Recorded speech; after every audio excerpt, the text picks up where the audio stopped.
आज की वीडियो में हम पढ़ेंगे लैंग्वेज एजुकेशन इंग्लिश का यूनिट 2। तो इससे पहले यूनिट 1 मैं करा चुकी हूँ। अगर आपने वो नहीं देखा हो तो एक बार जाकर यूनिट 1 ज़रूर पढ़ लें और उसके बाद यूनिट 2 को पढ़ें। तो यहाँ पर जो यूनिट 2 है आपका, जिसका नाम है essential of learning English communication at elementary level.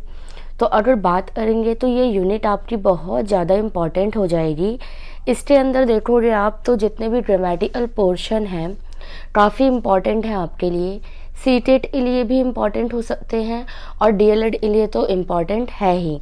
तो वो सारे टॉपिक्स जो हैं वो आपके इस यूनिट के अंदर इंक्लूड किए गए हैं। तो एक एक करके हम सारे टॉपिक्स जो हैं उन्हें क्लियर कर लेंगे। तो स्टार्ट करते हैं यूनिट ओ। और पहला जो टॉपिक है आपका वो है असेंशियल ऑफ ओरल कम्युनिकेशन, यानी कि जो ओरल कम्युनिकेशन है उसमें क्या क्या ज़रूरतें होती हैं, असेंशियल्स क्या हैं उनके। तो पहली बात तो आपको ये पता होना चाहिए कि there are 2 forms of oral communication, speaking and listening. कि जो ओरल कम्युनिकेशन होता है वो 2 फॉर्म्स में होता है, या तो आप स्पीक करोगे या तो आप सुनोगे। ये दोनों ही डिपेंड करता है किस पे, ओरल कम्युनिकेशन पर।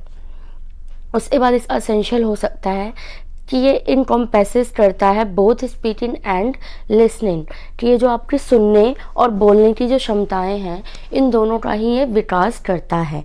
Powerful weapon for influencing other. अगर आपकी ओरल कम्युनिकेशन अच्छी है दैट्स मीन आपके पास एक पावरफुल हथियार है जिससे आप दूसरों को इन्फ्लुएंस यानी कि प्रभावित कर सकते हो, यानी एक अच्छे इन्फ्लुएंसर बन सकते हो। Determine and modify on style of communication.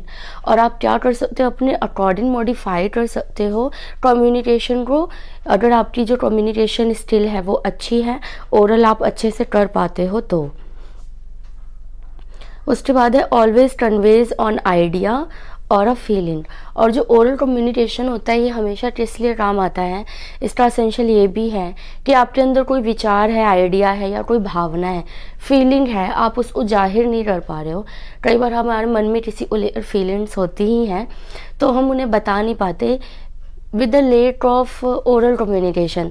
तो ओरल कम्युनिकेशन इसलिए भी असेंशियल हो जाता है कि आप अपनी जो थॉट है, फीलिंग है, उसको अच्छे से एक्सप्रेस कर पाओ। देन नेक्स्ट आपका टॉपिक है individual sounds, intonation, pauses, word stress. तो ये सारे ही टॉपिक्स हैं और इसको एक एक करके देखेंगे। सबसे पहला होता है इंडिविजुअल साउंड्स। तो इंडिविजुअल साउंड्स का सीधा सा अगर एक मतलब देखेंगे कि हर एक इंडिविजुअल जो अक्षर है उसका जो खुद का साउंड है वो, जैसे कि identifying the sound of speech and processing them into word and sentence. कि सबसे पहले हम क्या करते हैं, किसी भी शब्द को सुनते हैं, आइडेंटिफाई करते हैं कि किसी ने क्या बोला है और उसके बाद उसका वर्ड और सेंटेंस जो है वो बनाते हैं। एग्जाम्पल के लिए अगर हम बात करें कि कॉन्सोनेंट साउंड जो होते हैं वो वॉवल्स के अलावा जैसे B, D, P, F etcetera हो सकते हैं। जैसे कहीं पर बी, ए, टी लिखा है तो हम उसे बैट पढ़ेंगे, दैट्स मीन हमें पता है कि जो बी का साउंड है वो ब है। उसके बाद होते हैं वॉवल साउंड जिसमें ए, ई, आई, ओ, यू और कभी कभी वाई भी इंक्लूड हो जाता है। तो वॉवल के साउंड होते हैं, जैसे मैंने बी बैट वाला एग्जाम्पल दिया कि बी, ए, टी, तो बी का जो साउंड है वो ब है, तो उसी तरीके से ए का जो साउंड है वो ए है, तो बी, ए यानी कि बै और टी यानी कि ट, तो बैट। तो इस तरीके से सबका इंडिविजुअल साउंड जो होता है, तो इस चीज़ आप ध्यान रखेंगे और एग्जाम्पल्स ज़रूर लेके आएंगे पेपर में। नेक्स्ट जो टॉपिक है आपका वो है इंटोनेशन। तो इंटोनेशन क्या है, आपने जब मैंने आपको हिंदी पढ़ाई थी तो वहाँ पर भी ये टॉपिक आया हुआ था हिंदी ग्रामर के अंदर। तो ये भी इंग्लिश ग्रामर का ही पोर्शन है एक तरह से, जो यूनिट 2 है आपका। तो इंटोनेशन होता है matter of variation in the pitch of the voice, कि जब हम बोल रहे हैं या कुछ पढ़ रहे हैं तो उसके अंदर जो वेरिएशन लाते हैं हम बोलने की पिच में, कभी हम धीरे बोलते हैं, कभी तेज बोलते हैं। जैसे गुस्से वाली बात होती है तो हम तेज़ी से बोलते हैं, अगर एक्साइटमेंट वाली बात होती है तो तेज़ बोलते हैं। वहीं अगर कोई सैडनेस वाली बात हो तो फिर हमें धीरे बोलना होता है, नम्रता के साथ बोलना होता है। तो यही होती है इंटोनेशन। ये क्या करता है, टू गिव इफेक्टिव मीनिंग। अगर आप इंटोनेशंस का यूज़ करते हो ड्यूरिंग स्पीकिंग और रीडिंग तो आपकी जो मीनिंग होती है वो काफ़ी इफेक्टिव तरीके से सामने वाले तक पहुंचती है और इंटरेस्टिंग हो जाता है। अगर टीचर क्लास में पढ़ा रही हो और वो इंटोनेशन का यूज़ ना करे, सिर्फ एक ही लाइन में पढ़ाती जाए, बोलती जाए, तो बिल्कुल ही बोरिंग सा लगता है। तो इंटोनेशन काफ़ी इंपॉर्टेंट है। फिर अट्रैक्टिवनेस टू द स्पीच। अगर कोई स्पीच दे रहा है और वो अच्छा खासा इंटोनेशन का यूज़ कर रहा है जहाँ पर ज़रूरत हो, तो फिर वो स्पीच क्या होती है, काफ़ी अट्रैक्टिव हो जाती है। Use of high pitch and low pitch. हाँ, तो इंटोनेशन में हमें ध्यान रखना होता है कि कहाँ पर हमें हाई पिच का यूज़ करना है और कहाँ पर लो पिच का यूज़ करना है। नेक्स्ट देखिए, अगला टॉपिक है पॉजेज। तो पॉजेज वो वैसे भी अगर जनरली देखा जाए तो पॉज मतलब क्या होता है, रुकना होता है। तो पॉजेज क्या होगा कि आप रीडिंग या फिर स्पीकिंग के टाइम पे कहीं पर रुको, पॉज लो। तो pauses allow you to punctuate your spoken words. तो ये आपको अलाउ करता है कि आप जो भी बोल रहे हैं वर्ड्स को उनको पंक्चुएट, जैसे पंक्चुएशन मार्क्स होते हैं ना, आपके फुल स्टॉप हो गए, क्वेश्चन मार्क हो गए, ये भी आगे पढ़ोगे आप इस वाले ही यूनिट के अंदर। तो giving your listeners clues as to when one phrase, one sentence और वन पैराग्राफ एंड्स। तो जब आप पॉजेज लेते हो तो ये आपके जो लिसनर हैं उनको ये मौका देता है, क्लू देता है कि वो समझ सके कि आप क्या बोल रहे हो। और ये पॉजेज जो होता है वो किसी फ्रेज के बाद आप ले सकते हो, एक सेंटेंस या पैराग्राफ को ख़त्म होने के बाद आप पॉज ले सकते हो। और जब आप नेक्स्ट बिगिन करते हो उससे पहले ही आपको पॉज जो है वो लेना पड़ता है। तो ये आपका हो गया पॉजेज। अब नेक्स्ट जो है आपका वर्ड स्ट्रेस। तो वर्ड स्ट्रेस क्या है वो देख लेते हैं। तो word stress is something emphasis we place in a specific syllable और of a word when pronouncing it. तो जब भी हम कोई वर्ड बोल रहे होते हैं तो या कोई सेंटेंस बोल रहे हैं तो उसके बीच में जब हम किसी भी सिलेबल पर मतलब फोर्स करते हैं, तरह का स्ट्रेस देते हैं, तो फिर वो होता है हमारा वर्ड स्ट्रेस किसी भी वर्ड पे। अब बिग फोर्स, मैंने बताया ना, फोर्स देते हैं या स्ट्रेस देते हैं ऑन सम सिलेबल्स, किन्हीं सिलेबल्स के ऊपर। सिलेबल्स आई होप आपको पता होगा क्योंकि पहले भी आप ये कर चुके हो। और सिलेबल्स मैं थोड़ा बहुत फिर भी बता देती हूँ। जैसे अगर आप एक शब्द बोलते हो, मान लीजिए आप वाटर बोलते हो, तो यहाँ पर 2 सिलेबल्स हैं, वा फिर टर।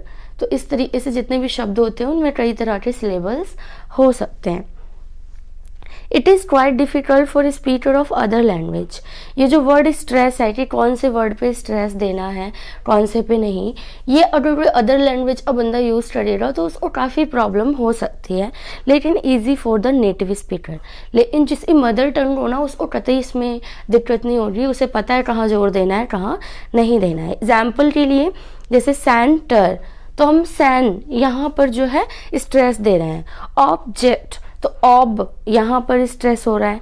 पेंसिल, तो पेन पर हमारा स्ट्रेस वर्ड हो रहा है। तो इस चीज़ का ध्यान रखेंगे कि सिलेबल्स पर जो स्ट्रेस है वो दिया जाता है तो वो वर्ड स्ट्रेस कहलाता है। अभी नेक्स्ट है आपका सेंटेंस स्ट्रेस। तो ये कुछ ज़्यादा डिफरेंट नहीं है, ये भी वैसा ही है। इसमें क्या होता है कि गिव्स इंग्लिश इट्स रिदम और बीट। जो सेंटेंस स्ट्रेस होता है वो इंग्लिश को रिदम और बीट प्रदान करता है। ये emphasis on words that carry important information. ऐसी लाइन जो मोस्ट इम्पॉर्टेंट हो या ज़्यादा इंफॉर्मेटिव हो उस पर आप जोर देकर बोलते हैं। जैसे आप पूरी स्पीच बोल रहे हैं बट कुछ लाइन ऐसी आएंगी जो बहुत ज़्यादा इंपॉर्टेंट है तो आप वहाँ पर स्ट्रेस दो रहे हैं। इम्प्रूविंग सेंटेंस इंटोनेशन, इससे इंटोनेशन भी इम्प्रूव होता है कि हाई पिच लो पिच का यूज़ करना। यहाँ पर 4 टाइप के आपके ये स्ट्रेस होते हैं। टॉनिक होते हैं, एम्फेटिक और कॉन्ट्रास्टिव एंड न्यू इन्फॉर्मेशन। तो ये इनके अकॉर्डिंग है कि अगर न्यू इन्फॉर्मेशन है तो वहाँ आपको जोर देना है, कोई एम्फेटिकल चीज़ है तो वहाँ जोर देना है। ठीक है, तो ये बस टाइप है इनके, इसमें आपको ज़्यादा अंदर जाने की ज़रूरत नहीं है। आप बस ये ध्यान रखिए कि सेंटेंस स्ट्रेस क्या होता है और वर्ड स्ट्रेस क्या होता है। तो ये जो है ना आपके इंग्लिश के पेपर में 1 नंबर वाले क्वेश्चन में भी आ जाएंगे, क्योंकि आपको पता होगा जैसे हिंदी के एग्जाम में आपका एक क्वेश्चन आता है जिसमें 1 नंबर एक ग्रामेटिकल पार्ट से क्वेश्चन आते हैं, तो उसी तरीके से जो इंग्लिश का पेपर है आपका इसमें भी इसी तरीके से जो पैटर्न है वो तैयार किया जाता है। तो मैं बहुत जल्द इंग्लिश और क्वेश्चन पेपर आपको रिलीज़ करके दिखा दूंगी कि किस तरीके से इंग्लिश के पेपर में क्वेश्चन आए हुए हैं, तो आप उसी हिसाब से जो सारे यूनिट्स हैं वो तैयार करेंगे। बाकी मैं तो हमेशा कहती हूँ कि आप पूरा सिलेबस तैयार कीजिए, सारे यूनिट्स सारे टॉपिक एटलीस्ट एक बार पढ़ जाइए, ताकि पेपर में कुछ भी आ जाए ऐसा ना हो कि ये तो था ही नहीं, ये तो हमने पढ़ा ही नहीं, तो बिल्कुल न्यू सा ना हो। चलिए नेक्स्ट देखते हैं प्रोनाउंसिएशन। तो प्रोनाउंसिएशन क्या होता है भाई? उच्चारण होता है हिंदी में अगर बात करें तो pronunciation is the way in which a word और अ लैंग्वेज इज स्पोकन। तो किसी भी शब्द को या किसी भी भाषा को किस तरीके से बोला जाता है, यही होती है उसकी प्रोनाउंसिएशन। नेक्स्ट है appropriate word selection and usage. तो अप्रोप्रिएट वर्ड सिलेक्शन क्या होता है? देखिए कि आपको क्या करना होता है, चूज यानी कि ढूंढना होता है या सिलेक्ट करना होता है। Choose and select the word according to the information और द थॉट टू कन्वे। आपको जिस प्रकार का थॉट कन्वे करना है या इंफॉर्मेशन देना है, उस अकॉर्डिंग आप क्या करते हैं, शब्दों को सिलेक्ट करते हैं। जैसे मान लीजिए अगर आप अपने दोस्त के साथ हैं, इनफॉर्मली हैं, तो आप एक सिलेक्टिव वर्ड्स का यूज़ करेंगे। बट अगर आप अपने टीचर के साथ हैं या फिर मम्मी पापा के साथ हैं, तो वहाँ पर वो वर्ड ना चेंज हो जाएंगे। जैसे आप अपने दोस्त के साथ हैं तो आप तू बोलकर भी यूज़ कर सकते हैं उन्हें, बट जब आप पेरेंट्स के साथ होंगे तो आप वही आप वर्ड यूज़ करेंगे। तो इस तरीके से वर्ड का सिलेक्शन करना पड़ता है according to the information, thought, place, person. तो इन चीज़ों का आप यहाँ पर ध्यान रखेंगे। अगला है सेंटेंस फॉर्मेशन कि सेंटेंस बनते कैसे हैं। तो यहाँ पर हर तरह के सेंटेंस का मैं आपको बना के दिखाऊंगी, रूल बताऊंगी। अगर आपने टेंस किया होगा तो ये कोई बड़ी बात नहीं है, उसी के अकॉर्डिंग आपको करना है, क्योंकि टेंस में भी हम क्या सीखते हैं कि सेंटेंस कैसे फॉर्मेशन होती है, but Hindi to English translate करके हम देखते हैं। तो यहाँ पर सेंटेंस फॉर्मेशन में अगर हम बात करें अफर्मेटिव यानी सिंपल सेंटेंसेस की, तो सेंटेंस कैसे फॉर्मेशन होगा? सबसे पहले सब्जेक्ट, फिर हेल्पिंग वर्ब, फिर वर्ब, फिर ऑब्जेक्ट। अगर हेल्पिंग वर्ब ना हो तो आप स्किप कर सकते हैं इनमें से किसी भी चीज़ को। तो सब्जेक्ट यानी कि जैसे राम, अब हेल्पिंग वर्ब इज कर लो, वर्ब यानी काम क्या कर रहा है वो, राम इज ईटिंग कर लो, और फिर बनाना कर लो, राम इज ईटिंग बनाना। तो ये एग्जाम्पल हो गया। तो इस तरीके से आप ये रूल लिख सकते हैं और उसके बाद एक लाइन बनाकर एग्जाम्पल भी देंगे। नेक्स्ट है नेगेटिव सेंटेंस। जब आप नकारात्मक वाक्यों को बनाएंगे तो कौन सा फॉर्मेशन रूल यूज होगा? तो अब आपका होगा तो सब्जेक्ट, फिर हेल्पिंग वर्ब आएगी, उसके बाद आपको नॉट लगाना होगा, फिर आप मेन वर्ब आएगी और लास्ट में ऑब्जेक्ट। यानी कि अभी जो हमने कहा था ना राम इज ईटिंग बनाना, अब हो जाएगा राम इज नॉट ईटिंग बनाना। तो ये नेगेटिव सेंटेंस का फॉर्मेशन हो जाएगा। उसके बाद आता है इंटेरोगेटिव सेंटेंसेस। तो इसमें क्या होता है, हम क्वेश्चन कर रहे होते हैं, तो यहाँ पर हमारी हेल्पिंग वर्ब आगे आ जाएगी, फिर सब्जेक्ट आएगा, फिर वर्ब आएगा, फिर ऑब्जेक्ट और लास्ट में क्वेश्चन मार्क आएगा। तो वही सेंटेंस ऐसे बनेगा, is Ram eating banana question mark. तो ऐसे बन जाएगा आपका इंटेरोगेटिव। वहीं हम बात करें कि WH और इंटेरोगेटिव जो सेंटेंस होते हैं, WH का मतलब जिसमें क्यों, कैसे, कहाँ, ऐसे वाले क्वेश्चन पूछे जाते हैं। मान लीजिए ये पूछना हो कि राम बनाना क्यों खाता है, तो फिर ऐसे बनेगा कि सबसे पहले WH वर्ड लगाना होगा, क्योंकि क्यों जो है उसकी आपको यहाँ पर इंग्लिश लगानी होगी। तो आपको क्या करना है कि WH वर्ड यानी कि जो क्यों पूछा गया उसे आगे ले आना है, यानी कि वाई, उसके बाद हेल्पिंग वर्ब यानी इज, तो why is Ram eating banana question mark. तो इस तरीके से आप WH वाला बना लेंगे। फिर एक इम्पेरेटिव सेंटेंसेस होते हैं जो बिल्कुल सिंपल सेंटेंस की तरह ही बनते हैं, बस लास्ट में उसके आपको ऐसा वाला मार्क देने को मिल जाएगा। तो इस मार्क से आप पहचान लेंगे। चलिए नेक्स्ट देखते हैं, आपका टॉपिक है असेंशियल्स ऑफ रिटन कम्युनिकेशन। कि जो रिटन कम्युनिकेशन होता है उसके क्या क्या असेंशियल्स हैं, तो क्या क्या बातों का आप ध्यान रखेंगे जब आप रिटन कम्युनिकेशन करते हैं। किसी को लिखकर कोई बात बताते हैं, कोई लेटर लिखते हैं, ईमेल करते हैं, मैसेज करते हैं। तो सबसे पहले avoid the use of slang word. सबसे पहली बात तो आप अगर रिटन में कर रहे हो तो दैट मीन आपका लिखा हुआ उनके पास जाएगा, आप बोलोगे नहीं, आपको समझाने का मौका नहीं मिलेगा। तो आप अवॉइड करो स्लैंग वर्ड को यूज़ करने से। जैसे OMG, ये स्लैंग वर्ड है, इसकी फुल फॉर्म होती है ओ माई गॉड। तो आप पूरा लिख के भेजिए, क्योंकि ये तो चलो बहुत ही ज़्यादा फैमिलियर वर्ड है, बट मतलब जिसको आप मैसेज भेजेंगे वो समझ जाएगा। बट अगर कुछ ऐसे वर्ड हुए जिनकी मीनिंग उनको ना पता हो, जैसे LOL, कई लोगों को नहीं पता कि LOL का क्या मतलब है, तो आप ऐसे वर्ड्स को यूज़ ना करें, बल्कि फुल फॉर्म लिखिए लॉट्स ऑफ लव। तो इस तरीके से स्लैंग वर्ड को अवॉइड करें लिखने से। देन यूज सिंपल और अंडरस्टैंडेबल सेंटेंसेज। ऑफकोर्स आप ज़्यादा से ज़्यादा सिंपल और जो समझ में आ जाए ऐसे सेंटेंसों का यूज़ करें। और प्रॉपर यूज़ ऑफ इंटोनेशन यानी कि साइंस। अभी आप बोल तो नहीं रहे हो तो हाई पिच लो पिच तो पता नहीं चलेगा, तो आप साइंस का यूज़ अच्छे से करें। अगर आप कहीं क्वेश्चन पूछ रहे हैं तो क्वेश्चन मार्क जरूर लगाएं, कोई लाइन खत्म हो रही है तो फुल स्टॉप लगाएं। तो इन चीज़ों का ध्यान रखें। Then use capital letters properly. आपको पता होना चाहिए कि कैपिटल लेटर्स को कैसे यूज़ किया जाता है रिटर्न के टाइम। जैसे किसी का नाम लिखना हो तो चाहे वो बीच में भी आए, हमें हमेशा कैपिटल लेटर से स्टार्ट करना होता है। Then quotation mark should be use for quotes. अगर आप कोई कोट लिख रहे हो किसी की कही हुई बात, तो उसमें कोटेशन मार्क लगाना आपके लिए बहुत ज़रूरी है, वरना वो कोटेशन जो होगा ना पूरी स्पीच में मिक्स हो जाएगा कहीं जाके। तो उसको ज़रूर कोटेशन मार्क में लिखिए ताकि पहले से पता चल जाए कि यहाँ पर कोटेशन भी दी रही है। आगे चलिए, अगला टॉपिक है ग्रामर वोकैबुलरी। तो ग्रामर वोकैबुलरी में आपकी 4 चीज़ें आती है। तो एक तो आप क्या करते हो, लिसनिंग करते हो, फिर स्पीकिंग करते हो, रीडिंग करते हो, राइटिंग करते हो, LSRW। तो इसके लिए क्या क्या कर सकते हैं हम ग्रामर वोकैबुलरी को इम्प्रूव करने के लिए। एक तो यूज़ ऑफ डिक्शनरीज का यूज़ करें, बच्चों को सिखाएं, और डिक्टेशंस करा सकते हैं बच्चों को, वर्ड वॉल्स बनवा सकते हैं, वर्ड मीनिंग करवा सकते हैं। तो इन चीज़ों से हम बच्चों की जो LSRW है इन सबको इम्प्रूव कर सकते हैं। नेक्स्ट जो टॉपिक है आपका वह है होमोनियम्स। तो होमोनियम्स क्या होते हैं, ध्यान से देखिए, ये आपके सीटेट में भी आते हैं ऐसे क्वेश्चन, और DLED में भी आएंगे। मैंने आपसे पहले भी कहा है कि अगर आप DLED अब फर्स्ट ईयर और सेकंड ईयर बहुत अच्छे से पढ़ते हो, सारे यूनिट्स को पढ़ते हो, तो आपका जो सीटेट है ना उसका 80% सिलेबस कवर हो जाता है। आपको बाहर से पढ़ने की जरूरत नहीं है, उसके बाद आपसे प्रैक्टिस करें और सीरियसली आप काफ़ी अच्छा कर पाओगे। तो सबसे पहले तो आप DLED का जो कोर्स है उसको अच्छे से करो, अगर आप सीटेट को पास करना चाहते हो तो होमोनियम्स क्या होते हैं, देखिए, सेम स्पेलिंग, कोई भी वर्ड होगा उसकी सेम स्पेलिंग होगी, एंड प्रोनाउंसिएशन, मतलब कोई 2 वर्ड होंगे उनकी स्पेलिंग भी सेम, प्रोनाउंसिएशन भी सेम, बट डिफरेंट मीनिंग, लेकिन मीनिंग जो होगी वो डिफरेंट होगी।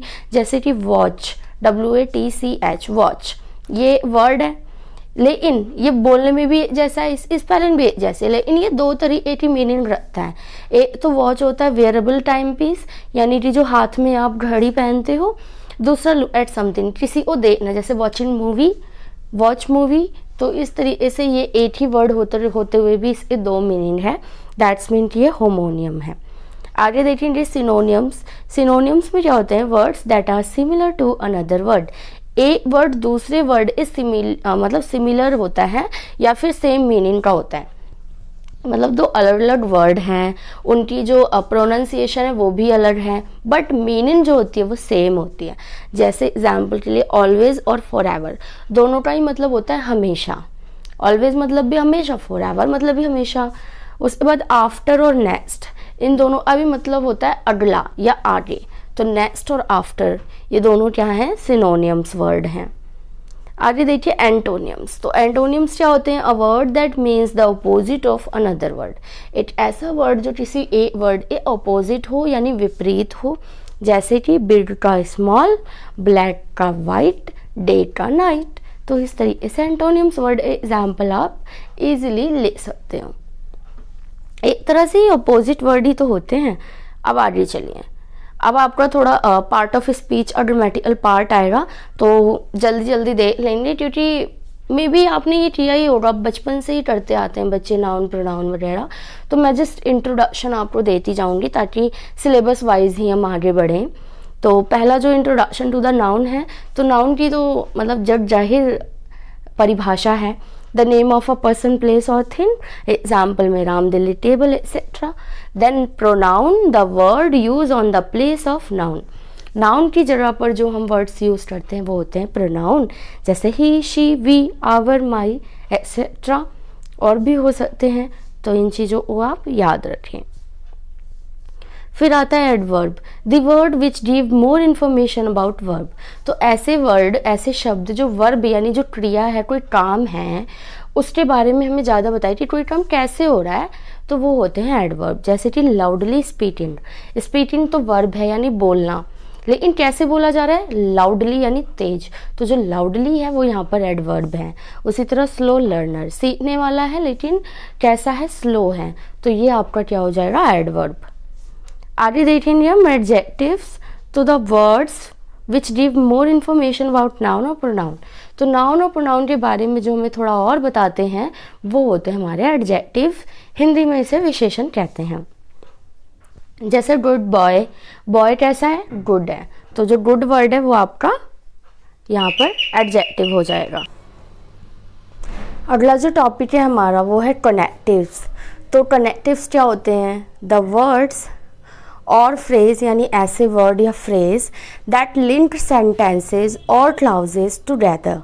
तो कनेक्टिव वो होते हैं जो क्या करते हैं, दो फ्रेजेस को, दो सेंटेंसेस को या क्लाउजेस को आपस में जोड़ते हैं, जैसे कि when, but, because, so etcetera. तो ये जो वर्ड हैं वो क्या करेंगे, आप देखेंगे कि कई बार ऐसे सेंटेंसेस होते हैं जो जिन्हें ये जोड़ते हैं या दो फ्रेजेस को जोड़ते हैं। तो इस तरीके से आप इसको ध्यान रखेंगे, और चाहें तो एग्जाम्पल भी डाल सकते हैं जहाँ पर वैन, बट और बिकॉज का यूज़ हो रहा हो। अगला आपका टॉपिक है टेंस फॉर्म्स। तो टेंस के फॉर्म्स कितने होते हैं भाई, सबको पता है 3 होते हैं, प्रेजेंट, पास्ट एंड फ्यूचर।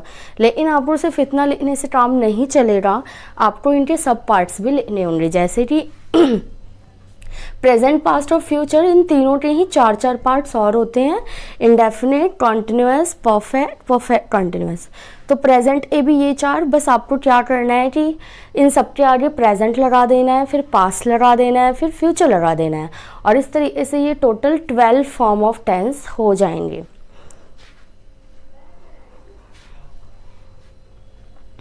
अब आगे देखिए सेंटेंस टाइप्स, यानी कि सेंटेंस कितने टाइप्स के होते हैं, और विद एग्जाम्पल्स मैं आपको यहाँ पर क्लियर करती जाऊँगी। तो सबसे पहला होता है simple sentence, a sentence that consist of just one independent clause. तो ऐसा सेंटेंस जिसके अंदर सिर्फ एक जो बिल्कुल पूर्ण रूप से इंडिपेंडेंट क्लाउज होता है, मतलब वो स्वतंत्र एक वाक्य होता है, उसमें कोई फालतू की चीज़ नहीं होती, सिंपल सी बात होती है। जैसे जैक लाइक्स टॉकिंग, कि जैक्स को क्या है, टॉकिंग पसंद है, तो ये सिंपल सा क्लाउज है आपका, तो ये सिंपल सेंटेंस हो गया। फिर आता है कॉम्प्लेक्स सेंटेंस, और ये वही टाइप्स हैं जो आपके सिलेबस में है, मैं अपनी तरफ से नहीं करा रही हूँ आपको, तो जो सिलेबस के अकॉर्डिंग आपके जो टाइप्स दिए गए हैं उन्हीं को मैं जस्टिफाई और क्लियर कर रही हूँ यहाँ पे। तो कॉम्प्लेक्स सेंटेंस क्या होते हैं, sentence with one independent and another dependent clauses. कि कॉम्प्लेक्स सेंटेंस में होता है एक तो इंडिपेंडेंट होता है और दूसरा जो होता है ना सेंटेंस वो पहले वाले पे डिपेंडेंट होता है। जैसे व्हेन आई ग्रो अप, जब मैं बड़ी हो जाऊंगी, आई विल ज्वाइन क्लासेस, मैं क्लासेस ज्वाइन कर लूंगी। तो जो दूसरा सेंटेंस है वो पहले पे क्या है, डिपेंडेंट है।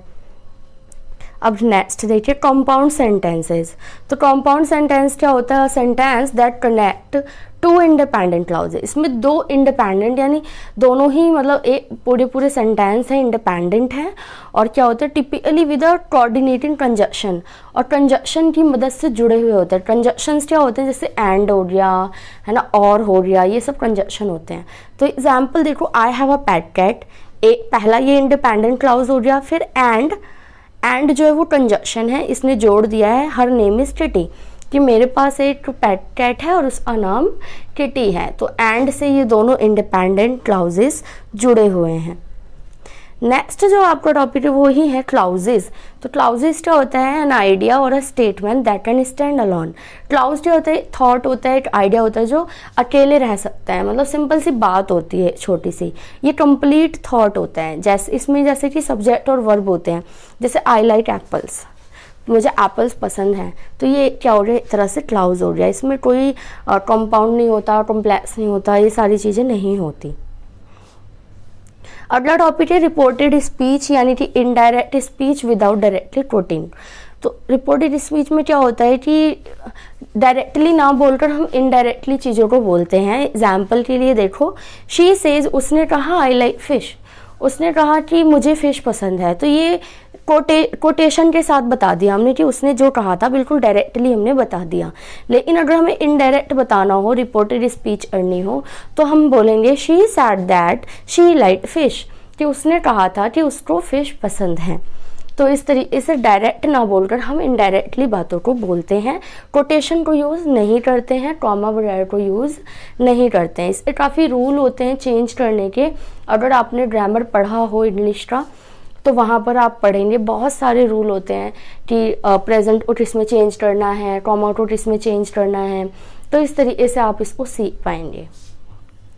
नेक्स्ट है voices, form of a verb indicating the relation between participant in a narrated event. तो ये क्या होता है कि इसमें जो नरेटेड बात कही रही है, नरेशन है, जो बात कही रही है उसको दूसरे तरीके से बोलना होता है। जैसे कि इसमें हम सब्जेक्ट ऑब्जेक्ट को चेंज कर देते हैं। जैसे आप सिंपल से देखिए, आई मेक अ डिश, मैंने डिश बनाया, ये एक्टिव वॉइस है।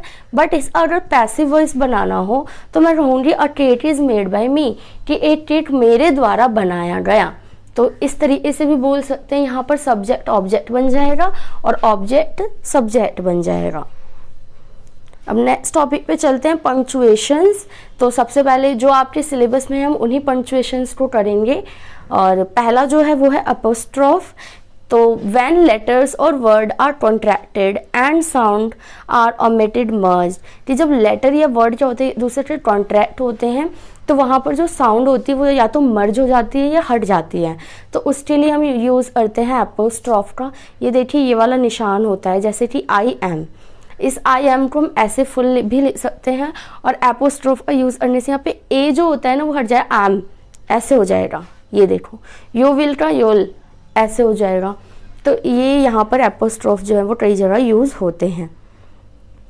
फिर आता है exclamation at the end of a sentence which expresses very strong feeling.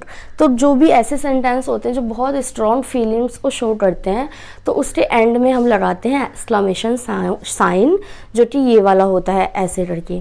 तो जैसे यहाँ पर है, oh that is a gorgeous place, तो यहाँ पर काफ़ी स्ट्रॉन्ग फीलिंग बताई जा रही, तो ओह के बाद हमने जो है एक्सक्लेमेशन का साइन लगाया है।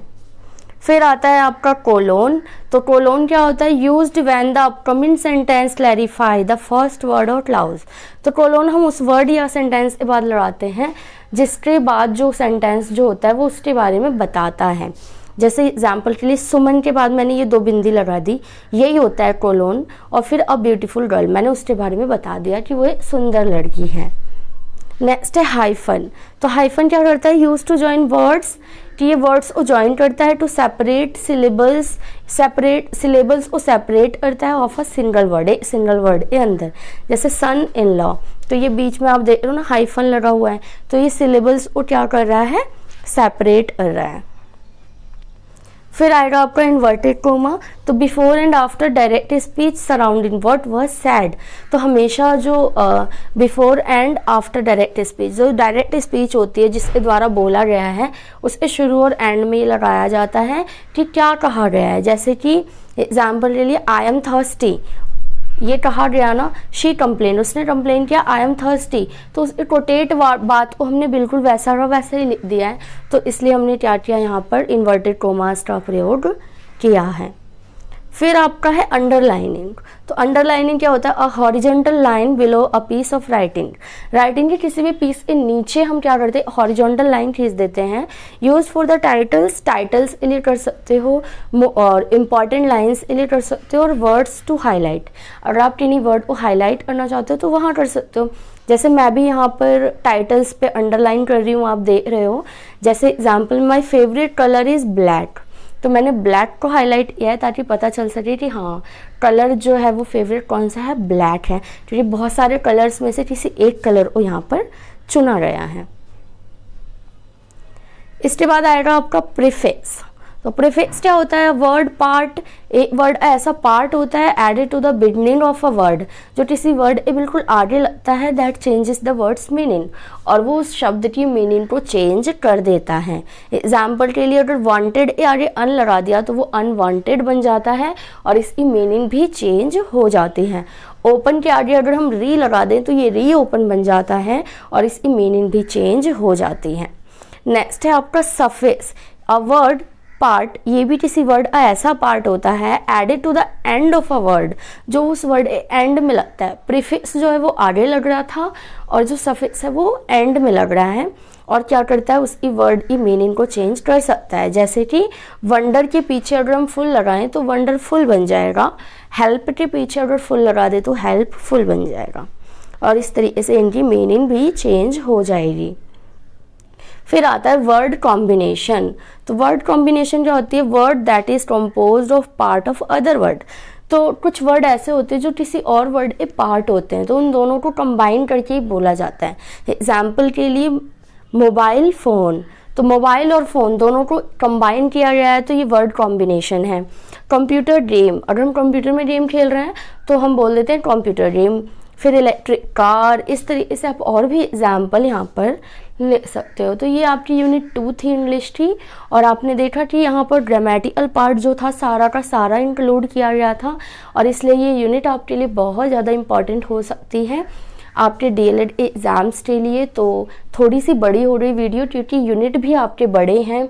आगे के यूनिट्स भी अगर आप देखेंगे सिलेबस तो काफ़ी सारे उसमें टॉपिक्स हैं, पॉइंट्स हैं, तो मैं कोशिश करूँगी जल्दी से जल्दी उन्हें भी क्लियर कर दूँ, उनके भी आपको एटलीस्ट नोट्स मिल जाएं और आप तैयारी कर सको पेपर की। और साथ ही साथ क्वेश्चन पेपर भी मैं इंग्लिश लेटेस्ट वाला जो अभी अभी हुआ है वो भी यहाँ पर रिलीज़ करने की कोशिश करूँगी।